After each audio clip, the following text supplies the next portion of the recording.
Hi, I'm Jess Thompson, Director of Psychology at the Optimum Health Clinic, and today I'm joined by Naomi Dake, a psychology practitioner at the OHC. Morning, Naomi. Morning, Jess. Hi. So today we thought it would be helpful to share with you some tips and ideas for managing the Christmas period when you have ME CFS. As we all know, Christmas is a particularly busy time of year, which often creates specific energy demands on physical, mental, and emotional levels. It's often a time of increased social occasions, although for some people, it's also a time where loneliness can be amplified. We've got a few ideas to help. So Naomi, firstly, thinking about those extra social demands, what would you say to those with fatigue-related conditions to help them to manage this aspect? Yeah, I think it's a really important one to think ahead about, actually, because we all know that Christmas can be really busy, and it can be quite stressful, actually, and quite demanding on our energy reserves. And I think what's really important, and certainly I found this from experience, is being quite realistic about what you can actually do, and not overestimating our own capability, and not just pushing ourselves through to get to the other side of it. I think being honest with ourselves and being honest with those around us about what we actually need, and setting clear boundaries about what would be helpful over the Christmas period to support you, I think those things can be really, really helpful. And people generally are quite open to that. So I think it is important to think ahead about what would support you and what your needs are. Absolutely, yeah. So that kind of decision-making process around what to say yes to, what to say no to, having those realistic boundaries and speaking to the people around you. Yeah, and I think also it's kind of thinking ahead about almost equipping yourself with the best self-care package that you can build and put in place for yourself over the Christmas period, and probably in the lead up to it as well. I think is important.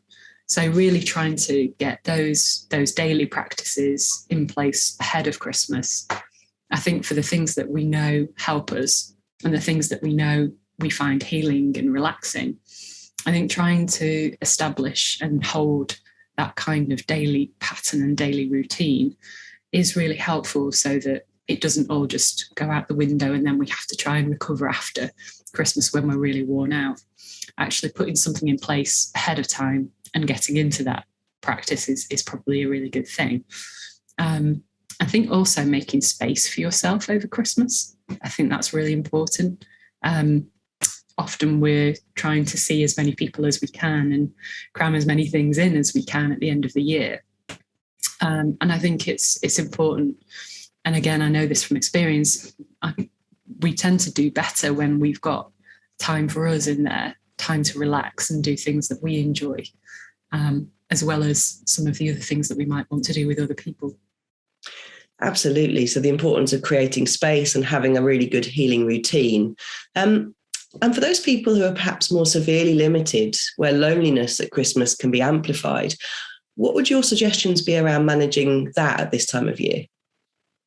Yeah, so I think that is a really important one to not lose sight of. I think for people who are struggling, who are more severely affected, who have a lot less energy, I think the idea then of socialising can just feel far too overwhelming. And it's then, I think, thinking about how can people feel like they can enjoy and experience Christmas in a way that feels comfortable to them. So that might be asking other people to help out with things like Christmas cards or Christmas gifts, so that you're taking as much of that pressure off yourself as possible. But it's also perhaps about thinking a bit more creatively about how you can communicate with people and stay in touch with people. That might be through doing something like FaceTime or WhatsApp video or something like that, where actually you can still see and connect with people, but you haven't got the extra drain on the system of actually being around people and actually having to go if you just physically aren't able to in that moment, but you can still feel connected and still feel part of it. Yeah, absolutely. The importance of that connection is huge, isn't it, really? Yeah, definitely. And of course, at Christmas, food can be quite a central theme. And we take a balanced view and recognise that while for most of the year it's possible to eat a really clean, nourishing, healthy diet, this can go somewhat out of the window at Christmas. So what tips would you give here? Yeah, and I think we've probably all been there as well, it's fair to say. I think certainly trying to avoid as much sugar and alcohol and caffeine as possible, because generally they are going to increase sugar dips. Potentially they're going to increase energy dips. And actually what we want to do is to try and keep that as stable as possible and not have the kind of the peaks and the troughs of the impact of those sorts of stimulants. So I think just trying to watch that we don't overdo it there, or that we minimise what we do there. And I think also, I know for me, if I prepare ahead of time and I make sure I've got lots of kind of healthy snacks to have around, I'm more likely to pick at those whilst watching a film or a programme or something. Whereas if it's the chocolates and it's the crusts that are there, then obviously, it's a bit more tempting to do that. So I think perhaps just thinking ahead and helping ourselves to get ready for that, and then avoiding the kind of big sugar crashes, I think is probably a good thing. And I think if people are able to go outside even for 5 minutes and have a little bit of a walk or a potter in the garden, I think the benefits of that are pretty significant. So that's always a good thing if we can do that as well. Yeah, absolutely.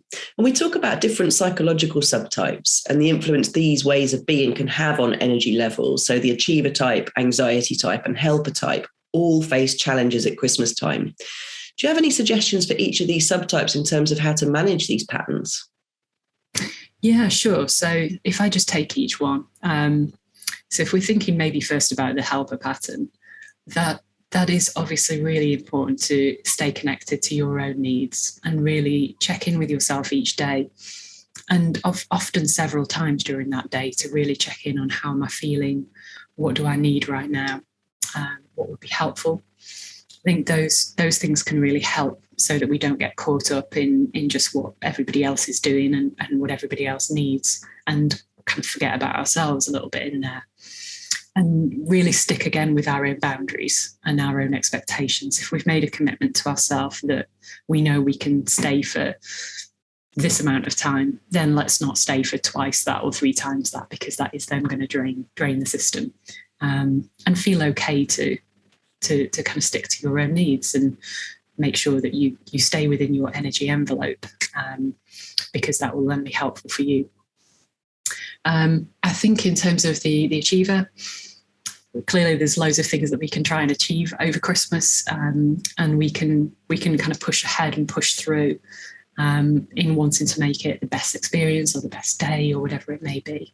And I think it's important to just keep catching ourselves and just bringing ourselves back into the present moment, and really focusing on the experience that we're in that moment, and focusing on grounding ourselves in our body and enjoying the experience for what it is, and being less worried about the outcome of it, and actually feeling like we've achieved everything that we could possibly achieve.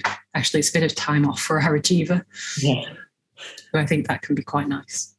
For the anxiety type, I guess it's thinking about what would help you to feel more comfortable in that day, and kind of equipping ourselves a little bit with the resources and the techniques. And there are tools that we can use that will help us to bring more awareness back into where we are in the moment, not worrying about what might have happened or what might yet happen. Actually, we're bringing ourselves back to, where am I right now? How do I feel right now? How do I ground myself and feel okay in the moment? Tools like the stop process, for example, is a really good example of that.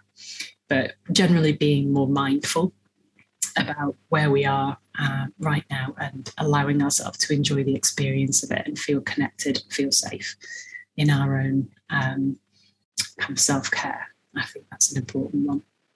Absolutely. Thank you so much, Naomi, for joining me today to share these ideas. It sounds as though really the most helpful advice we can give, if we kind of shorten that, is it's about boundaries. It's about being in the present moment, and it's about taking care of yourself with that self-care kit and making sure that you've got that healing routine in preparation for Christmas. It's not all about Christmas Day. There's also that run up to Christmas, to make sure that when you get to the day, actually, you have a bit of a bank of energy to be able to enjoy the day. Thank you so much. Very welcome. We hope you found this video helpful. And from everyone here at the Optimum Health Clinic, we'd like to wish you all a happy Christmas.